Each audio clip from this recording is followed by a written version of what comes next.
Defence academy Chhitauni के गुरु मेराज आलम जी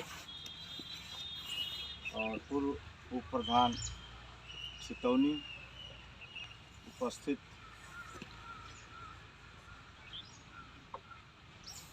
हमारे बीच खिलाड़ीगण, आज का जो दिन है बहुत महत्वपूर्ण दिन है। इसमें जो आपके गुरु ने आपको जो कहा है कि यह 100% उपस्थिति देने वाले जो खिलाड़ी हैं उनके सम्मान में ये आयोजन किया गया। तो सर्वप्रथम जो अपने समय का ख्याल रखेगा, ग्राउंड में हमें कब पहुंचना है, अगर उसके दिमाग में ये चीज़ है कि हमें 5 बजे पहुंचना है, तो वो 4 ही बजे उठ करके अपने हर नित्य कार्य करके 10 मिनट 15 मिनट पहले ग्राउंड में आएगा। तो गुरु को भी ये प्रसन्नता होगी कि हमारा जो प्रयास है उसमें 100% इन शिष्यों में दिखाई दे रहा है। और उसके साथ साथ जब एक शिष्य समय से आता है तो दूसरा शिष्य देख करके उसको ये आता है, उसके अंदर लज्जा आएगा। अगर लेट आता है तो उसके अंदर लज्जा आता है कि हम किस तरह से अपनी बात वहाँ जाके कहेंगे। तो ये बहुत बड़ी विशेषता है आपका, एक समय टाइमिंग पे आना और दूसरे को विदाउट टाइमिंग में आने में।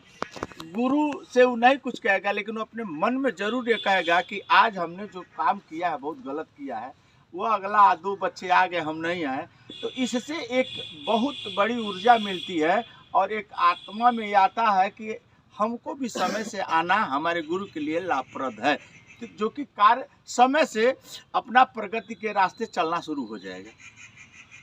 और दूसरा चीज़ ये है कि उस टाइमिंग से आपको आने में अपने तरफ को ढालने के लिए गुरु से पहले ही आप अपने को सुसज्जित हो जाएंगे। अभी गुरु अलॉटमेंट करेगा कि क्या करना है, उसके पहले ही आप कीट अप करके खड़े रहेंगे। तो आपको बहुत बड़ी एक विशेषता होगी कि हम इस कार्य करने के लिए उत्सुक हैं। और दूसरा है कि घर से चलते वक्त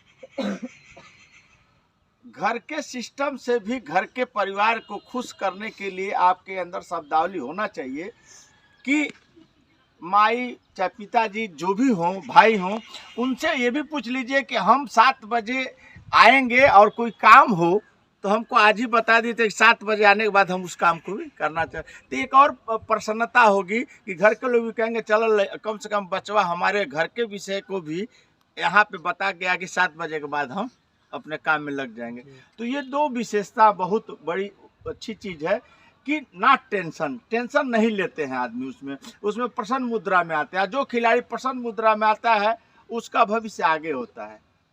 और उस एक कदम अगर पीछे भी कल दौड़ा होगा तो आज 2 कदम आगे जा सकता है।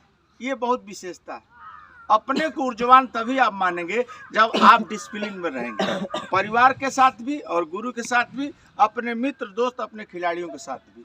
और कभी भी अगर आप आते हैं अपने ग्राउंड में तो यह मान के चलिए कि आपसे कोई कमजोर नहीं है। आप प्रेरित कीजिए, ये इतना बढ़िया प्रेरित कीजिए कि जो कमजोर है उसको भी हौसला इतना दीजिए कि वो आपसे भी आगे जाने का रास्ता अग्रसर कर सके। अगर उसको आप हे दृष्टि से कहेंगे कि अरे यार तू तो बहुत कमजोर हो, तो वो बहुत पीछे हो जाएगा। तो गुरु के ज्ञान से ज़्यादा कुछ आपकी भी ज्ञान होती है अपने बटालियन में, जो आप शेयर करके उनको और आगे कर सकते हैं। और जहाँ तक रहा माता पिता की, तो माता पिता ने तो आपको जो दिया है वो किसी ने नहीं दिया है। माँ ने आपको बचपना से लेकर के जवानी तक आपके मुंह में भोजन खिलाती है, और बाप किसी तरह से कुदारी चला करके कि झूठ बोल करके किसी तरह से ले आ करके आपका फीस, आपका किताब, आपका कॉपी देता है। सारा दर्द अपने ऊपर रखता है, लेकिन आपके ऊपर दर्द नहीं। एक बात थी, एक बच्चा पढ़ रहा था सरस्वती शिशु मंदिर में, हम प्रबंधक के सदस्य थे हम भी उसमें। तो जब हम गए तो हमको किसी चीज़ के लिए बुलाया गया था, तो हम पहले पहुंच गए और उसी प्रेयर के बाद बच्चों को खड़ा किया गया था कि किसने फीस नहीं दिया। तो एक बच्चा जो है खड़ा था, तो वो बहुत गरीब था। तो हमने पूछा भाई ये क्यों खड़ा है, तो ये फीस नहीं जमा किया है। तो हमने कहा मास्टर साहब आप इस बच्चे को क्यों खड़े किए, इसके खड़ा करने से इसका मनोबल टूट जाएगा। ऐसे ही कहते चलो बेटा हम तुम्हारे साथ चलेंगे, तुम्हारे मम्मी पापा से कहेंगे काइन फीस दे रहे हैं बच्चे को जब पढ़ा रहे हैं, तो इसका मनोबल ऊंचा होगा। तो ऐसा काम करना चाहिए जिससे मनोबल हमेशा ऊपर है। और उसी दिन से उस बच्चे से उन्होंने फीस नहीं मांगा। हमने कह दिया कि अगर इसका फीस नहीं लगता है तो इसको आधा कर दीजिए, हमसे पेट करा लीजिए। उसी दिन प्रधानाचार्य को लगा कि शर्मसार हो गए। तो हमारे बीच में आप हैं, आप ही मेरे परिवार के हैं या किसी भी परिवार के हों, वो अपना ही परिवार है। तो ये मेराज आलम जब यहाँ बचपना में यहाँ खेला करते थे, तो हम लोगों इनको देखते थे तो कभी कभी ये लजा जाते थे, तो इनको बुलाया जाता था खूब मेहनत करिए, खूब खेलिए। आज देखिए हम लोग का अवस्था इस 59 वर्ष का है, लेकिन मेरी भी ललक रहती है कि हमारे समकक्ष कोई आए खिलाड़ी तो मैं खेलूं, फिर भी आता हूं। और मेरे अंदर ये भावना है कि कहीं भी किसी जगह खेल होता है, मैं रास्ते से जाता हूं तो आधा घंटा 1 घंटा समय जरूर देता हूं, क्योंकि मेरे रग रग में है। यह जो है यह समझिए ऊपरी देन है, या मेरे नेचर में है कि हम खेल को नहीं छोड़ूंगा। और खेल से मैं स्वस्थ रहता हूँ, मैं कोई दवा नहीं खाता हूँ आज भी। जबकि मेरे उम्र के बारे बहुत सारे लोग दवा खाते हैं, कहते हैं भैया तू कान खा ला। हम कहते हमारा रियाजेज है, हम अपना एक्सरसाइज करते रहते हैं। और वही चीज़ खाता हूँ जो मुझे कभी भी नुकसान नहीं करता हो, मैं वही चीज़ खाता। इसलिए आपसे मैं कहना चाहता हूँ कि आप वही जो काम कीजिए कि जो आपको आपके गुरु को भी नुकसान न करे और आपको भी नुकसान करे, आपके साथी को भी नुकसान न करे। और निरंतर आप ऊंचाइयों तक जाने के लिए आप हमेशा अपने समय का पाबंद होते हुए गुरु का आदर्श मान करके अपना काम करते रहें, आप हमेशा उन ऊंचाइयों तक जा सकते हैं। लेकिन इन्होंने कहा कि छितौनी में ऐसे लोग हैं जिनके वजह से आप के खिलाफ, खेल के खिलाफ कंप्लेन होता है। ये तो एक ईर्ष्या है। कभी किसी ने जो नहीं खेला होगा वो खेल के विषय में क्या जानता है, और जो जानता है हमेशा उसका फेस करेगा और फेस करके आपका हमेशा आगे बढ़ाएगा। और इन्होंने भी कहा कि एक फुंसी को देखते हुए वो फोड़े को फोड़ा न बनाइए। जो ये आपकी उपस्थिति है, अगर आप 1 दिन आएंगे, 2 दिन आएंगे, 4 दिन गैप रहेंगे तो वो फुंसी है। और धीरे धीरे जो आप आगे का प्रोग्राम किए हैं, जो जितना आपका ब्रेथ भी आपके पास है, जितना आपके पास कस है, वो जैसे गैप करेंगे फिर वह धीरे धीरे टूट जाएगा, तो वही फोड़ा हो जाएगा। जब आप उस चीज़ को आप 100 मीटर में दौड़े हैं 9 सेकंड में, आप दौड़ रहे हैं 12 सेकंड में, तो फिर जो गैप दिए हैं उसी का वो जो है आपका नुकसान है। तो इसीलिए फुंसी को फोड़ा मत बनाइए, वहीं उसको समाप्त कर दीजिए। और रहा सवाल इन्होंने कहा कि आपकी मेहनत जैसे कीचड़ में कमल खिलता है, उसी तरह आपका परिश्रम, आपका मेहनत, आपकी टाइमिंग, आपका जज्बात और गुरु का ज्ञान